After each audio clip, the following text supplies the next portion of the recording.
iyi ni bene switch ni kuri Buja TV, Canal Plus ni kuri chaîne y'amajana 663, Star Time ni kuri chaîne y'ijana na 10, Facebook, YouTube, X ndetse na TikTok wandika bene switch 25. Indi twabwiye ko dufise umutumire nawe sundi ni Arlette Irankunda, akaba rero yaranonosoye ibijanye na physiotherapy, ariko kandi akaba yaramaze imyaka 7 yiga mu guca ubuhindi. Ubu akaba ari ngaha no mu mama koko yikorera ivyiwe, numwe mu bize hanze mu yashimye kuza gukorera hano mu gihugu cacu c'u Burundi. No mutumeze dufise bitari bike tuza kuganira. Arlette Irankunda, ikaze muri Buja TV mu biganiro Main Switch. Murakoze cyane. Meze neza. Ego meze neza, ndashima. Mwaka mushasha. Ego mwaka mushasha, mwaka mwiza nawe. Kugira ngo abantu tubanze dutomokegwe novuga ngo neza cyane, ubanze ukatubwira mbega Arlette Irankunda ninde? Arlette Irankunda ni umugore afise imyaka 32, akaba ari umu physiothérapeute, akaba arongoye ikigo c'igororero un centre de kinésithérapie yitwa Care Connect Physiotherapy, ikorera muri Kinanira ya gatatu ahi Bujumbura. Reka tubanze tugusubiza inyuma, muko tuza gushika ngaho, wavukiye hehe? Navukiye Bujumbura.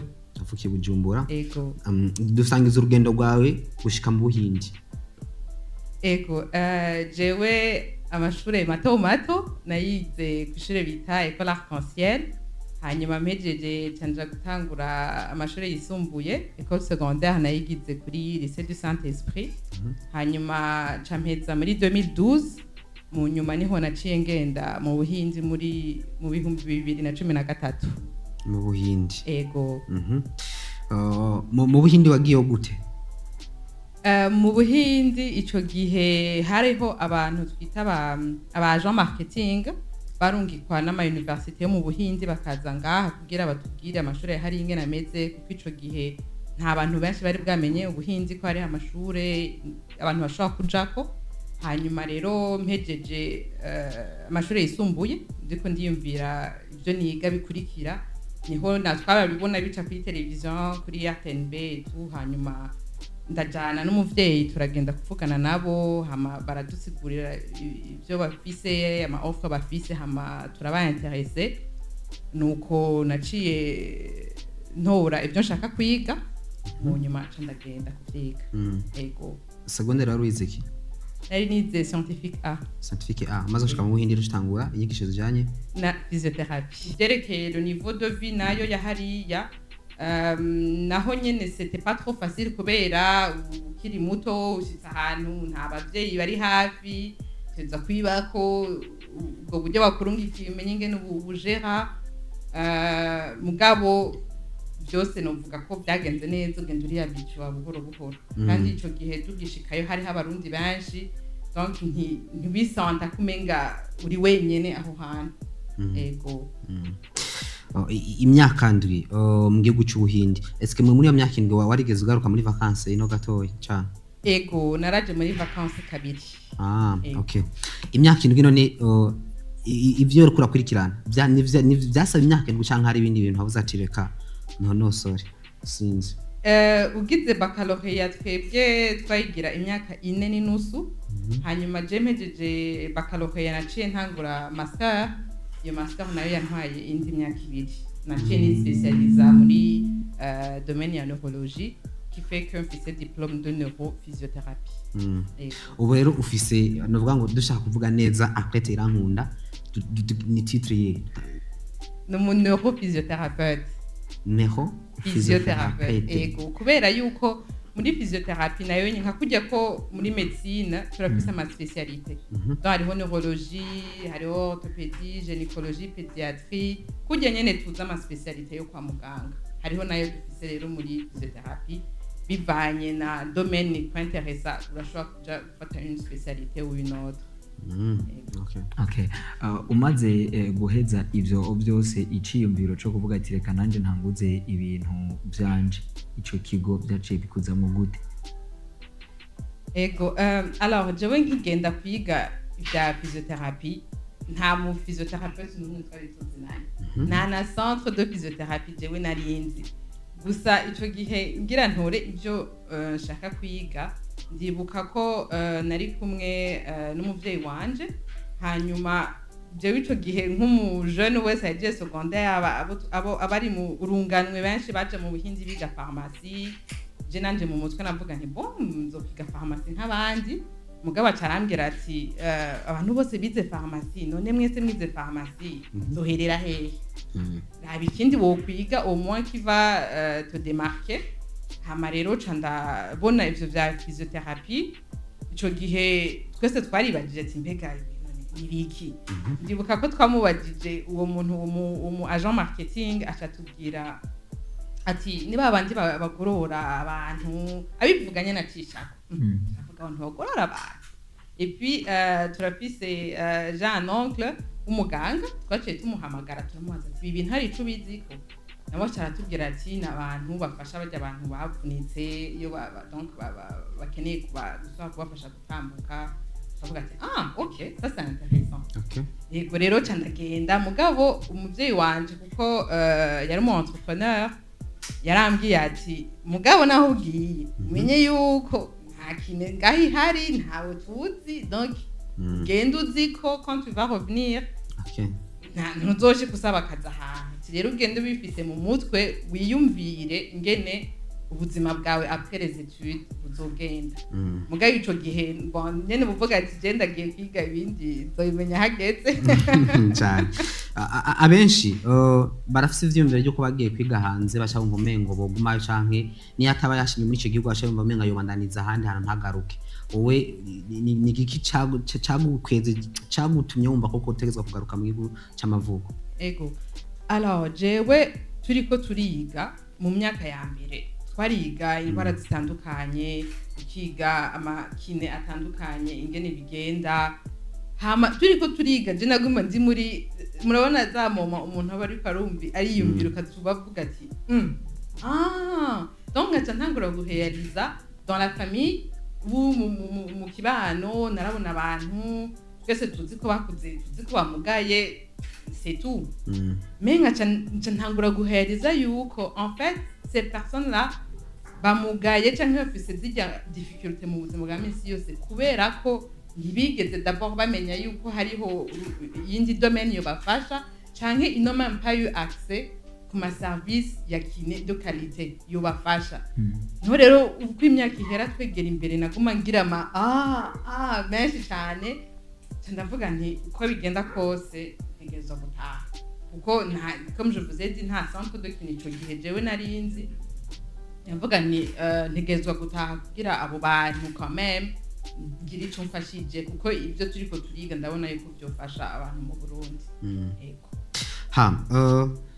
wahejeje uraje uje mu Burundi byaguteye imyaka ingahe kugira ngo ushobore gutanguza iyo centre ya kiné novuga byamfashe 2 ans yego wariko arondera uburyo cyane uburyo bwo gutangura no kiné bwavuye alors uburyo je comme navuze ko nagiye mu mutwe quand même ako kantu kariyo ndiko ndaheraheza amashure umuvyeyi wanje yarasuye arampamagara arambwira ati ubu rero ugira uheze wa mwanya urageze what next tugira iki après niho rero naciye ntangura ko tuvuga gutekinika gushusha umutwe ndiyumvira ndavuga nti bikenewe mbese d'abord ibimeze gute quand même j'étais assez exposée kubera niga aho nagiriye master c'était une école ifise un hôpital donc warashobora kubona les standards z'amahopito zimeze gute hama je ndatangura kwiyungunganya buhoro buhoro hama ibyo nshoboye ndabikora muga nk'umunyeshure urumva amikoro ntaba ari menshi cyane hanyuma handi naho umuvyeyi yaramfashije aramfasha kuronka le matériel yo gutangura hanyuma candataha ntaje niho naciye ntangura ama démarche yo kurondera ama autorisation akenewe nivyo byose byafashe uwo mwanya aka kanya iyo centre yawe ufisemwe abantu bangana gute bimeze gute ubu turi 15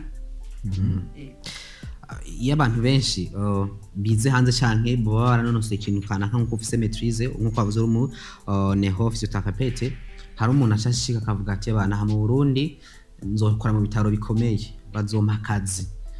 Mugabo kuvuga ati ahubwo ntizokora ikintu ciwanje, eske abantu baba bafite ivyumviro canke muri wewe ico cyumviro cagujemo gute kuburyo wumva utokore nabwo ukora ibintu vyiwawe kandi azi ko hari bateze kubarondera? Je nibaza yuko kugira shike kuri iyo niveau yo kuvuga ati reka nikorere, je novuga yuko ni entourage, ni noco twita mu Congereza ego support system. Okay. Kuko umuvyeyi wanje yari umu entrepreneur kandi ibintu yarakoze dans l'administration umwanya munini, unyuma arayivamwo aja muri privé. Niwe yari mu mentor wanje, yarambwira ati ibi gira gutya canke je suggérais de faire comme ça. Kandi twibuke yuko ico gihe kine c'était pas ntiyarizwi cane, donc c'était pas évident yo kuvuga yo kuniyumvira ati nzoja gukora aha canke hariya anye. Rero tous ces facteurs combinés ont fait que nabona ko la meilleure alternative kuri jewe ni kurondera ubwo buryo hama nkikorera. Mbega kine mu ijambo rimwe ni gute kugira kuko hari umuntu ashaka kutwakirana twumva tuvuga kinesiotherapy mugabo batumva icyari cyo umuntu agiye muri kine wagiye? Alors, kinésithérapie ni science paramédicale. Paramédicale, mon kirundi novuga ko ari ni paramédicale, umva ni un peu au-delà de la médecine ibya tumenyereye. Donc abagira science paramédicale ni twebwe donc la kinésithérapie, bajya bagira soins infirmiers, bagira radiologie, bajya turi muri catégorie novuga isa n'iri hamwe. Hanyuma ico dukora no kuvuga dufasha améliorer la qualité de vie y'abantu bafise des difficultés mu buzima bwa misi yose. No kuvuga abantu bafise ibintu bibagoye mu buzima bwa misi yose bivuye ku ngwara baba bafise, bivanye ku bumuga bavukanye, bivanye n'imvune bagize, canke bivanye nuko umuntu ariko arakura imyaka iri kiregera imbere ugasanga mu buzima bwa misi yose ari biza biramugora. Abo bose n'abantu batwitura muri kinésithérapie. Birashika umuntu agakira koko yaragize ubwo burwayi imvune agasubira à l'état normal? Ego cane barakira kandi benshi cane, kuko comme j'ai dit ni science paramédicale, ni kuvuga turi complémentaire n'ivyo kwa muganga. Ni kuvuga arashobora nk'ubu waravunitse bakakubwira ati gufa ryawe tuzokubaga tudusubize hamwe, mugabo baheje kukubaga urakenera umuntu asubira kukwigisha gutambuka, umuntu ashobora kukubwira ati uhageze yuko ukora ibi n'ibi, hageze yuko usubira mu buzima busanzwe gushobora gutwara umuduga etc.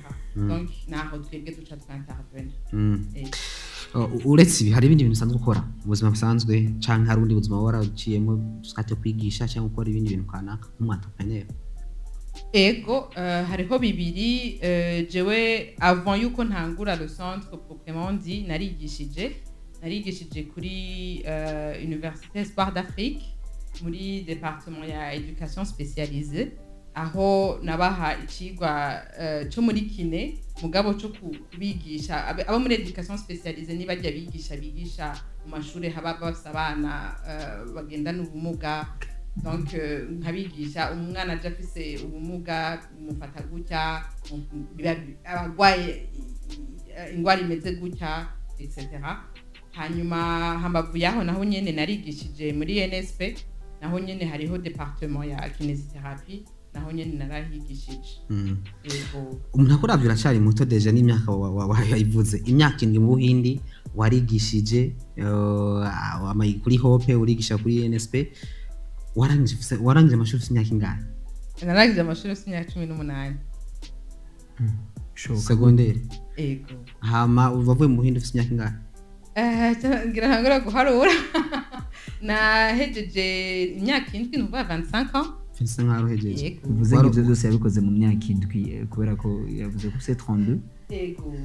Uvuze ngo mu myaka 7 niho yashoboye gushinga iyo centre ya kine, mu myaka 2 n'ivyo byo kwitegura umva ko byatwaye imyaka 2 hamwe n'ivyo byo kwigisha hamwe n'ibindi byo mu buzima busanzwe. Mu muryango wanyu muri abana bangahe ugira kangahe? Duwa mbere mu bana 3. Uri imfura? Imfura wananga imfura ingana nase. Koko umuntu akadukurikirana ashobora kuraba athlete irankunda ivyo akora, uburyo akora ibintu vyiwe akumva amwinspire akavuga ati je nifuza ko noba nka athlete. Vyo musabe kugira umuntu abe nkawe? bivana no kubera nkanje nk'umu entrepreneur. Alors nk'umu entrepreneur nuvuga ko ikintu ca mbere ni kumenya ikintu ushaka iyo ushaka kuja, kubera jewe no mu buzima bwa minsi yose biramfasha kuba mfise vision canke yo kumenya ati nshaka gukora iki kandi nkakora ce qui va avec kugira nshike aho hantu. Hanyuma le chemin de l'entrepreneuriat c'est pas un chemin facile, donc nocavuga ko bisaba aussi no kugira courage nyinshi, kuba kurinda aussi dans certaines situations. Ego nivyo nukuvuga. Nawe harantu vyigeze kugira birakugora ukumva umengo nyene bivamo ukamenga nyene sinzi. Oui. Habaye iki? Umu entrepreneur batarashika aho hantu nibaza yuko sinzi ko bishoboka. Nkiyo bari umu entrepreneur. Ego vraiment kuko challenges ziba zihari imisi yose. Jewe ahantu hambere c'était izo 2 ans mwumva je nashitse muri 2020 nasa n'ubiteguye vu que c'était une idée que j'avais. Mugabo les démarches zo kugira turonke autorisation zo kugurura zaratevye. Umva muri iyo myaka ibiri vraiment wariyumviye ukavuga ati none je ibintu reka ndabihebe je mu bindi, j'ai même muri izo 2 ans j'ai même demandé du travail ailleurs. Naragiye mu bindi nkarondera d'autres choses à faire kuko c'était vraiment une période très difficile. Mugabo gacuguma wiyumvira ati none ni wabiheba babandi wewe uzi ninda zobavura. Donc tout ça me permettait kuvuga ati keep pushing, rindira patienta et tout, hanyuma birakunda. Hama ibindi navyo mu buzima bwa misi yose urumva uri mu entrepreneur, oui, mais si tu diriges une entreprise ufise ama casquette menshi, ukuvuga uradirige entreprise, ndi umudamu ndafise urugo, abakozi, abo bantu bose urumva hari igihe usanga umenga ibintu byose byagukoraniye ukavuga ati none ninde yantumye muri ibi bintu kweli. Mugabo les résultats que tu as canke impact uri kuragira muri société niyo gutuma uvuga ati ibyo byose ça va passer. Imyaka ingaho uri mu rugo? Ibiri. Bivuze ngo watanguye ibi bintu utaraja no mu rugo? Ego cyane. Aho ni nashatse ikibazo. Biragoye kubona umwige mashara gutangura ibintu narinjye tubona ama challenges abari menshi. Ego. Yibimugora abana bari turetse yimugora n'abamugora. Ego. Ubu byari bimeze gute? Abangora. Ukiri inkumi barakugora. Se twabona warize mu Buhindi, babona utuntu kurakora hano bavuga ati uriya muntu kogo. Par contre, la réalité est tout autre. Bon, premièrement, je kubera nagiye novuga nkiri muto ngiheza école secondaire, donc garutse ino nari un peu déboussolé kuko abagenzi bose aho novuga twiganye benshi bari barajabutse, abandi bageze mu bundi buzima, donc abagenzi ntibari benshi canke kuvuga ati ndagiye ahantu nyene mu bantu, c'était pas vraiment ça. Donc sinovuga ngo naragize abangura cyane.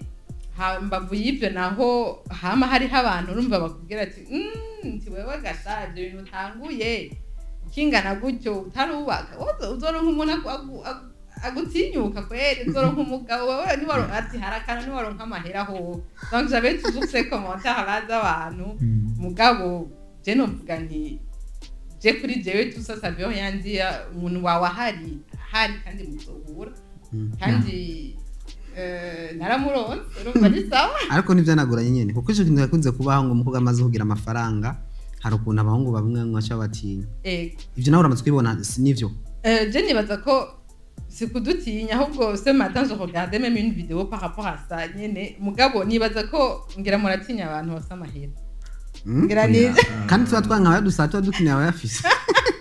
Kubera impamvu byo kenshi bikunda gushika uko baba batinya ngo bafise amafaranga nuko baba bazi ko iyo umuntu amaze kugira amafaranga ikijanye no kugira ngo umushire ko basi itegeko umugira ikintu akora umuntu afise amafaranga biba bigoye cyane kuko kenshi umuntu afise amafaranga ego ntakora byose mugakora byinshi. Yo kavuga ati none naka neza ko afise amafaranga je nzohava ndamupropose ikintu acumbi.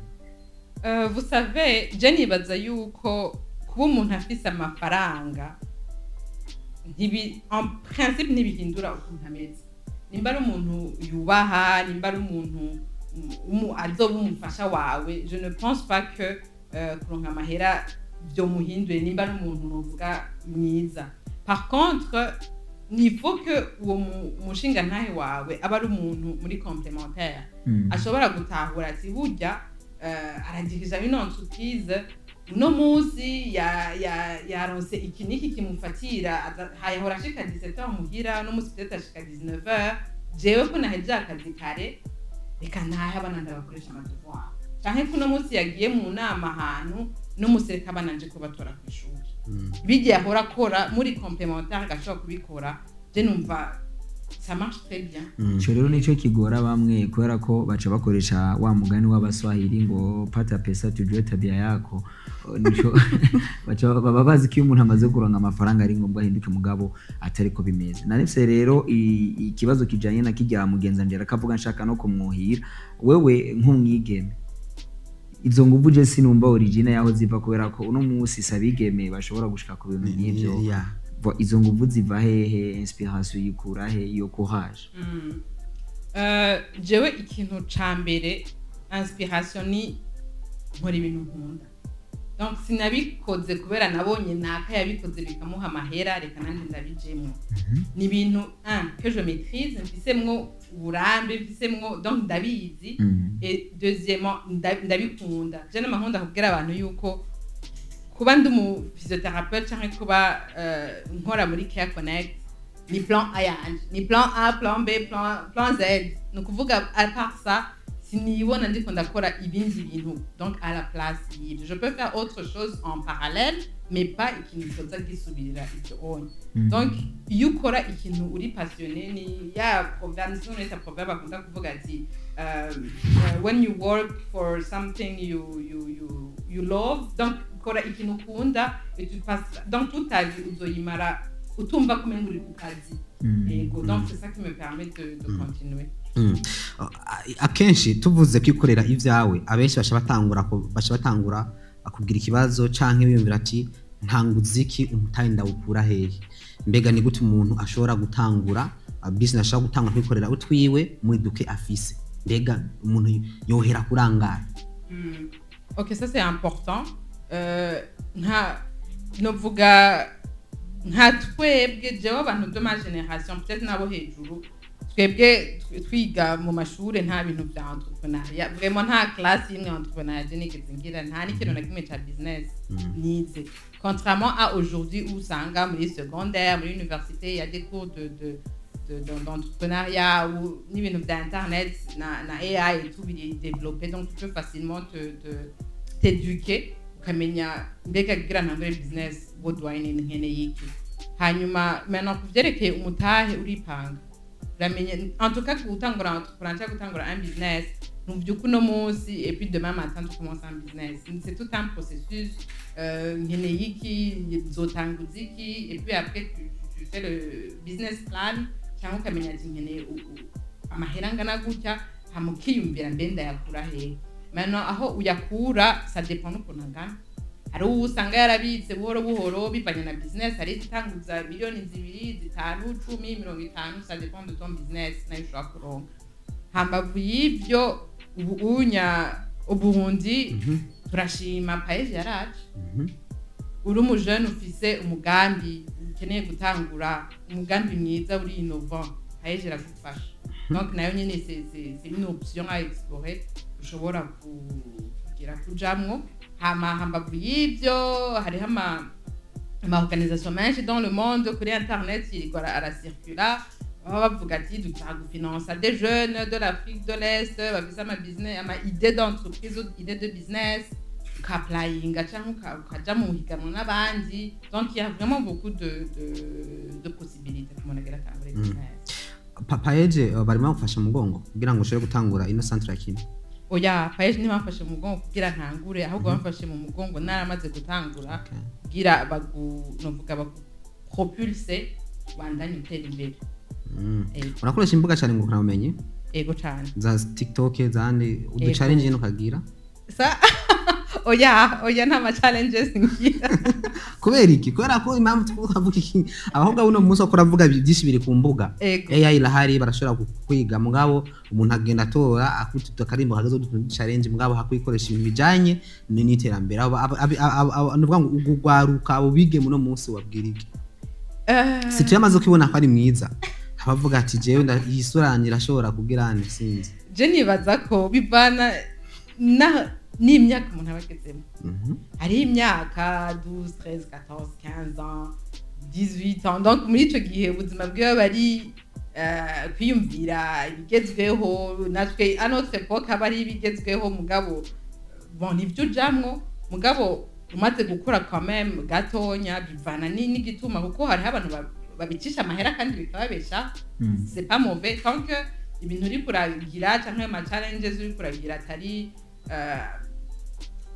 ayonona isura yawe canke image yawe nta kibazo hama jewe me concernant naratahuye icyo twita personal branding ni ukuvuga hari ibintu ntashobora kujamo kubera nzi ko image mfise statut mfise impermeta kugira ibintu canke biriya mugabo hari ama challenges dushobora gukora tukavuga ati pour la publicité du centre kugira kiya connect imenyekane reka tugire donc byose bivana na objectif abakobwa batari bakeya uno munsi iyo ndiko ndavuga nk'abahejeje abahejeje humanité cyangwa abahejeje université ikintu ca mbere biyumvira benshi mvuze la majorité kuba ari kuja kuba ku rugo me atari kugira ariko benshi bagasanga bariko barababloke bamaze gushika muri izo ngo message canke ubutumwa wobaha n'ubwahe kuko uno munsi nivyo abahungu turakora muga n'abakobwa nabo turakeneye no buga ngo apu yabo mu rugo nk'umufasha kuko uno munsi ntibikiri vya bindi wowe utegura mariage bakazana maride atanakwiye gusa oya birasaba ko ukora nawe akongera agakora ubutumwa ubagenera n'ubwahe kuko ivyo ndabivuze kuko hari icigwa meruka kugira aho usanga bobo akiri hajya muri ane terminal wumva ko aziga imyaka ibiri aba yamaze guharara ati aha kuri iyi myaka nzorangiza uko mugabe ibintu bya business canke kwihangira imirimo ntibiza imbere ubutumwa n'ubwahe kuri abo bigeme jewe ubutumwa novuga ni bon d'abord urugo sahantu sinovuga saho guhungira ngo ugiye kwinyegeza ubuzima canke ugiye tu fais quelque chose kuko ugiye mu rugo deja nukuvuga muhera baragusohoye urakuze ubu tu deviens indépendant ni warara udafunguye ntibaraba ni wewe n'umufasha wawe tu vois donc nibaza ko ari juste ni changement de mentalité imenya ko ubu aho tugeze c'est toujours mieux iyo mu rugo mwese mufise ico muterera mwe wese ahashikana cyangwa icyo ashobora kandi ukamenya umva umwe wese mva na objectif yiwe kuko urumva moi je peux pas juger kuko urumva ubuzima buragoye hari ubusanga uvuga ati je ninaja mu rugo ce sera mieux que la vie que j'ai maintenant donc novuga ni umwe wese akamenya agiye mu rugo qu'est-ce qu'elle doit faire cyangwa ibikenewe n'ibiki none kugira mfashe mu rugo qu'est-ce que je peux faire kuko no kuvuga ati nibaje mu buzi canke muri business c'est pas tout le monde qui peut le faire mugabo urashobora gusanga uri umuntu yego nta business ufise mais ugasanga peut-être tu ufise mind yiyumvira urashobora guteka umunsi ukabwira mu mushinga nawe wawe ati iki mbona twokigira gutya donc vraiment beaucoup de choses bishobora gukorwa ni juste un changement de mentalité umuntu akamenya agiye muri urwo rugo on s'attend à quoi uheruka wari kuri Hotel Club du Lac hariko harashigwa ahabona igitabo ini nation en marche warafashe n'ijambo imbere y'umukuru w'igihugu uragishikirije ku bijanye n'ivyo usanzwe ukora mbega muri yambona akazuza igihugu cifashe 2040 kembere 2060 n'uruhe ruhara rw'umukenyezi ariko kandi umukenyezi yatezwa kwitwara gute navuga ngo mu kuduza bwa butunzi bw'igihugu abakenyezi turi aussi mu en plus d'être yo kuba abakenyezi turi no mu makategori atandukanye turabaganga turaba entrepreneur jewe bon reka mpere kuri partie y'abaganga no kuvuga muri abari muri domaine médical duhamagariwe urumva kubandanya tugira twameliora l'accès aux soins de la population burundaise hambavu y'ivyo tukabandanya dutanga des services de qualité zituma abantu babandanya bavugwa neza kandi bagakira. Hanyuma nk'umu-entrepreneur naho ufise un business hariho création d'emploi. Ubu dufise abantu 15, hari muri abo 15 hari abafise imiryango, hari abafise abana, hari abafise donc des familles qui dépendent d'eux. Rero nibaza yuko naho muri ivyo tuba turiko turateza imbere Burundi kugira tuzoshike kuri iyo vision ya 2030. Wewe wumvise imbona nkazo wewe wumva iki? Vision ni kuvuga aho dushaka kuba turi. Yego. Hariya muri Care mushaka kuza muri yambona kazoza mwibona he? Twebwe aho twibona nuko dushaka effectivement kungura kwameliora amagara santé de la population burundaise, amagara y'abene uko babarundi. Ego hanyuma muri ivyo tubicisha mumva muri ivyo dukora ama service dutanga, ama service yacu azarongerekana. Hanyuma bigenze neza hazoba Care Connect 1 2 3 4 shikire bose aho bari. Aske tutferetse mu gisata cyo navuga cy'ubuvuzi, ndavuga nk'umuganga hari yani mashira hamwe usanga morikiyemwo mugabo usanga arayajanye no gufasha canke no kwiteza imbere. Ego jewe ndarongoye une ONG locale yitwa Bridges to Inclusion. Hanyuma muri iyo nayo tukaba dufasha abana bagendana ubumuga, tukaba tubafasha mu kugira ico twita amélioration de la accessibilité de la mobilité yabo bana.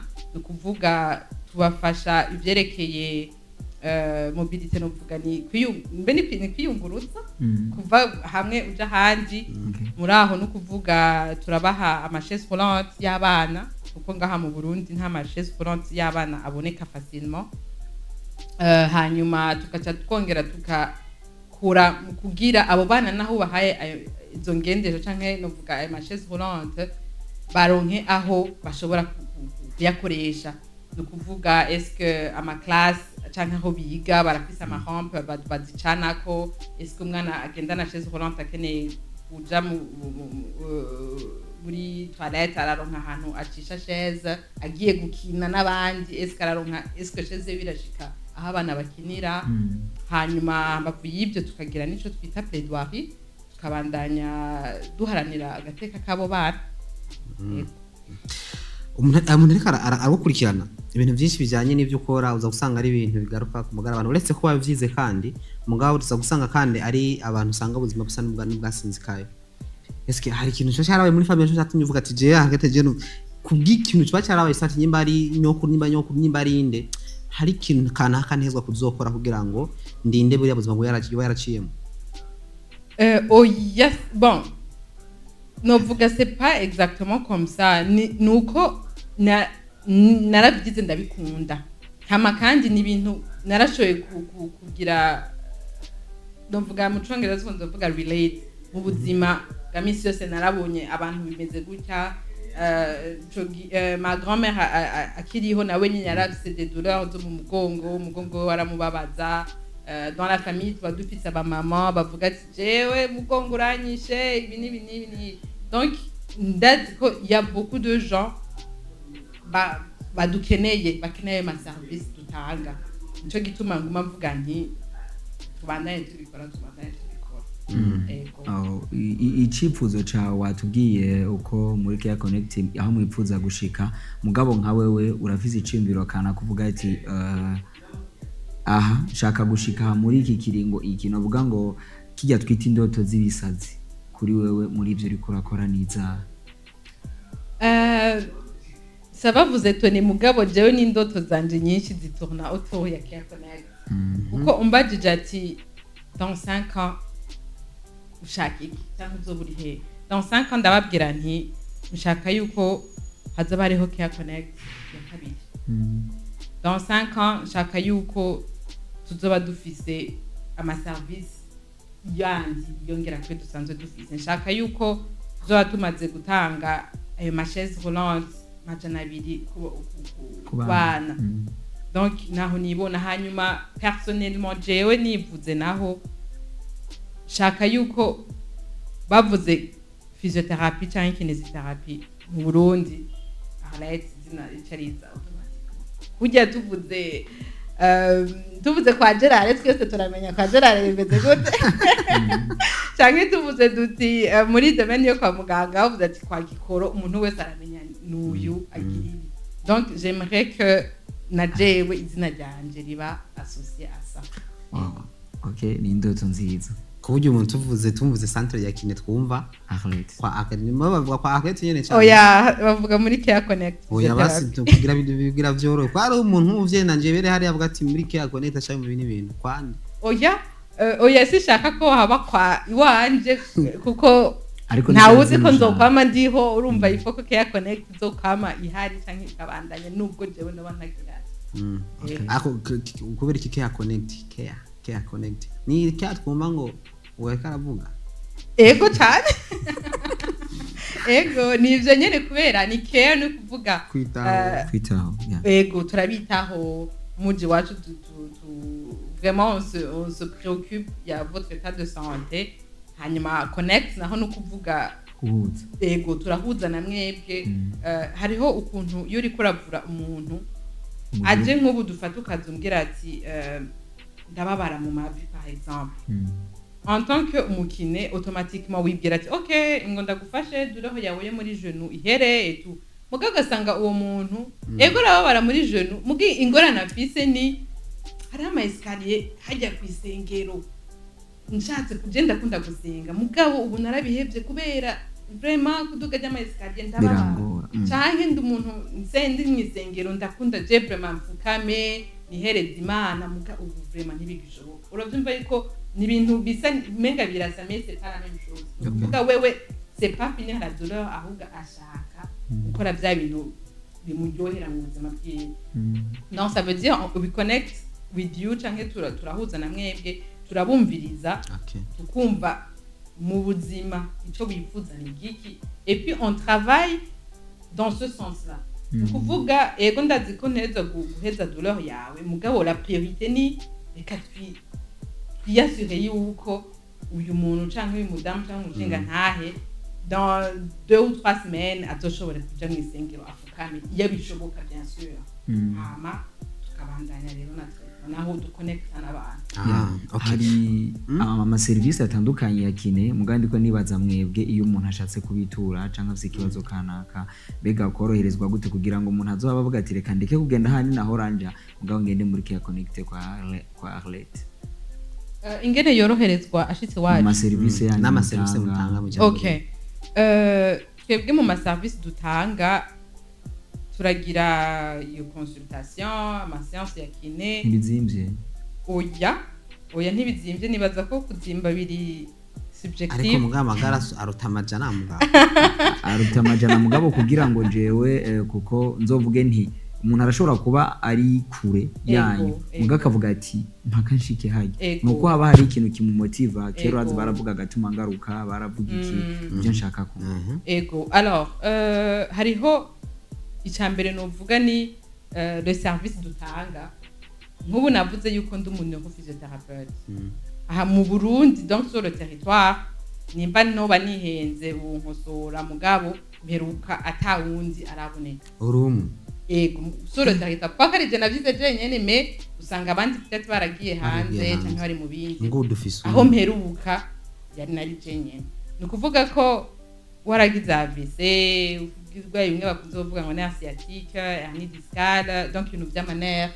cyane umuspecialiste wo kwitura ni je ni kuvuga isasa en plus hanyuma ikindi ca kabiri muri kine harakoreshwa ibikoresho bitari bike hanyuma twe ibikoresho dufise ibikoresho byinshi kandi biri a jour kuvuga bya kera kandi bigezweho bijanye naho le niveau ya kinésithérapie igeze ubu vraiment ibikoresho birahari hanyuma ubwa gatatu naho turakorana n'ama mutualité turakorana n'ama assurance nivyo birafasha kuba bavuga ati uburyo umva dukorana n'ama-assurance menshi Jubilee, MS Plus, Inkinzo, Royal Insurance, Big turakorana, les grandes institutions nka BRB turakorana, donc ni nyinshi dukorana. Umuntu vraiment aje akatwigana atubwira ati je bimeze uko, on trouve toujours une solution. Hama ubwa kane naho natwebwe muri centre à l'interne turafise des offres de réduction dutanga bivanye n'amaseanse umuntu azogira nuko nashaka kuriha. Donc vraiment ntagire uzoreka kwivuza ngo nukubera uburyo. tuvuze ibya kintu ibintu bijyanye kuko mwakuvuga byo kugorora iminsi usanga umuntu yarabaye nabi kandi usanga nawe ubikora. Ikibazo ni kimwe, mbega nta challenges uhura nazo si kimwe waje abantu babashinga ntahe avuga ati nkene naka ariwe amvura. Oya ahubwo izo challenges sinovuga ko ari challenge, c'est pas dans ce sens exactement, ahubwo ni muri sens ko kundi bavuga ati ni kwa Khaled. Rero benshi baza bavuga ati nkene ya Khaled wavuze kageraze ego mugabo nkuko navuze le centre jerumva sinovura abantu bose ngo ndabashobore, nico gituma j'ai créé les emplois d'affaires ba collaborateurs dukorana, kandi jewe naturellement ndumuntu bamwe bavuga ngo ndi perfectionniste, no kuvuga ibintu byose jewe no ku kazi turabizi nanyemwo yuko on donne toujours le 100%. Nta kuvuga ngo uyu munsi ngo reka ntange 20% basi, non ni 100%. Donc no kuvuga ko na equipe ndafata umwanya wanje wose kugira ndayiforme mbese uko byose ari sawa, kandi nkaba sûr que nubwo jemba ntahari jebyo nokoze nabo nyene bo bikora. No kuvuga ama feedback turayaronka, jewe hari igihe nk'ubu ndi ngaha ubu bariko barakora kandi abagwayi baje ngiye barambwira ati nukuri twe turashima ati kuko naho budahari ni kwa kundi nyene, no kuvuga abakozi ntibakora ku gitsura ngo no kwera uhari, donc naho mba nahari nza, kandi byose ça prend du temps pour former une équipe gutyo ubonye. Rero challenge kiba yo haje abantu benshi bagashaka bose ko ari je ndabavura, mugabo je ndababwira ni équipe yanje ndayizeye, wanashima moi je peux te traiter aujourd'hui kandi ejo niho wavugwa na naka sera exactement la même chose, kandi vyama bigenda uko. Mais n'empêche que urumva ya des cas ziba ziri très complexes, usanga ari nécessairement jewe ntezo kubikora naho nyene ndabikora akibazo. Yego ikibazo mvise deje jigana jigenda canke dusaba rendez-vous urashobora kuza mugabo naho mukorera mugabo nkaje baca bampa ni cas d'exception spécial. Nukuri twebwe abantu bose bari ku rwego rumwe, nukuri mugari ideal il faut toujours demander rendez-vous kugira tuguhe nk'isaha dushika tukwakira, donc nturinde kurindira. Dukorera muri Kinanira ya gatatu, uri kuri route Rumonge uje uva muri ville umera nk'uja mu Kanyosha, urenganye Ecole Internationale ukabandanya ni pave ikurikira à gauche, hariho pancarte yanditse ko Care Connect Physiotherapy, hanyuma ukase twe n'umuryango wa gatatu à gauche nyene ni à 50 metres ya route Rumonge, ni hafi vraiment, naho nyene hariho pancarte yanditse ko Care Connect Physiotherapy. Hanyuma tukaba dukora misi yose du lundi au vendredi kuva saa 2 gushika saa 11:30, hanyuma samedi na aho tugakora kuva saa 3 gushika saa 7. Kuko mwabivuze ibibazo kenshi usanga nako baraja mu ma centre de kinesiotherapy, usanga ari abantu bakuze bageze mu zabukuru kandi usanga barahuye n'ibibazo, usanga kanaka baragize amasanganya mugara hari no musanga kiri muto nk'ubyo ntangaza ngo afite ikibazo kanaka ugasanga yagize, ugasanga nibazo bimwe bimwe bibavako kudyama kudakora sport kutagira n'ubinze manuro w'abantu nk'abo. Alors impanuro nizazindi nyene kugira tugira amagara meza ni gufungura neza no kugira avoir une activité physique. Muga hambavu y'ivyo nk'umukine hari ibintu biri important bindi bishobora kudutera ibibazo, entre autres nk'abantu mukora mu bureau mwicara gute, mwicara umwanya ungana gute.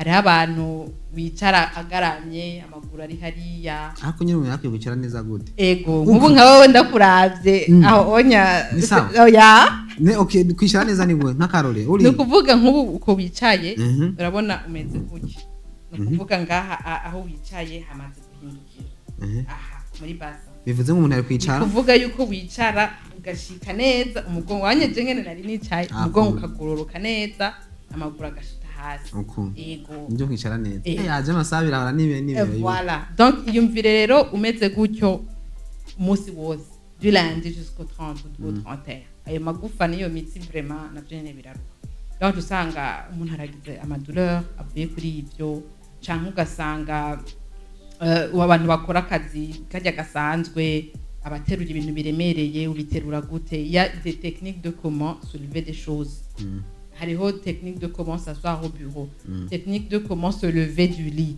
donc ivyo bintu byose iyo biri repetitif mu buzima bw'imyaka 30 40 60 usanga ari kibazo nico gituma arumva uca usanga abantu bakuze baza kubera bo baba bamaze kuba fragile umubiri wabo umaze 60 ans uri la vivre des choses mu kaba sous pression donc barakwara kumbure mukurangiza ikibazo cya nyuma hari abantu kenshi iyo bibonye ku tubazo nk'utwo uca usanga benshi baca bihutira muri massage rimwe rimwe birakunda no gutera induru tujye umugabo wanje muri massage ngirane ni ryari umuntu koko yarakwiye kwitura ntuze centre zo kuzera kugira ngo bashobore kumukorera ibintu nk'ivyo kurutaho ushobona biruke mu massage okay alors massage ziratandukanye hariho massage twita de relaxation na massage thérapeutique relaxation no kuvuga wamaze indwi yose urarushe uri tendu ukeneye donc yuko imitsi yawe iba relâché aho uragenda muri massage nta kibazo mugabo c'est à nous de savoir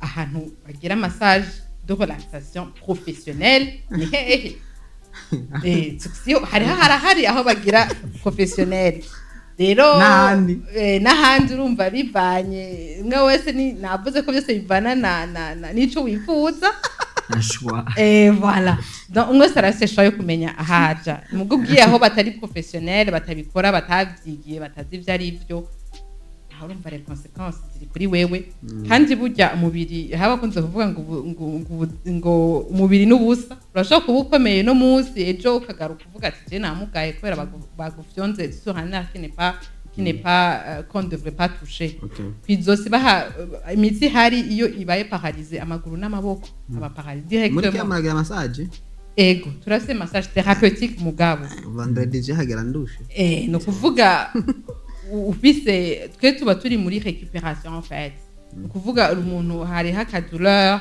canke umva ari inconfortable bikenera yuko ima muscle yawe tuyareduka kugira amenye ingene yokora donc nukuvuga maze nk'uri umuntu amara umwanya munini yicaye muri position itariyo les muscles ziragira shift zirahindukira zikamera uko kuntu wamumenyereza voilà donc birasaba rero yuko tugoreduka kugira zisubize neza uko zategerezwa gukora hama kagira amagara meza tugushimire watutavye muri Mensushi muri Boja TV ego mwakoze cyane kuntumira byari iteka kugira umuntu umwe kuri territoire y'u Burundi afise ntuze grade nk'iyi rituma kari kiza kandi tugukeze nk'umudame koko afise ikintu yisangije akoko n'ibintu vyiza cyane tugukeze kandi se n'Imana yivange mu bintu vyawe akoko ahantu ivyo bintu wifuza ko n'umusikari ibintu watangwe kuva kera koko Imana ibijeme amen urakoze cyane mwakoze kuntumira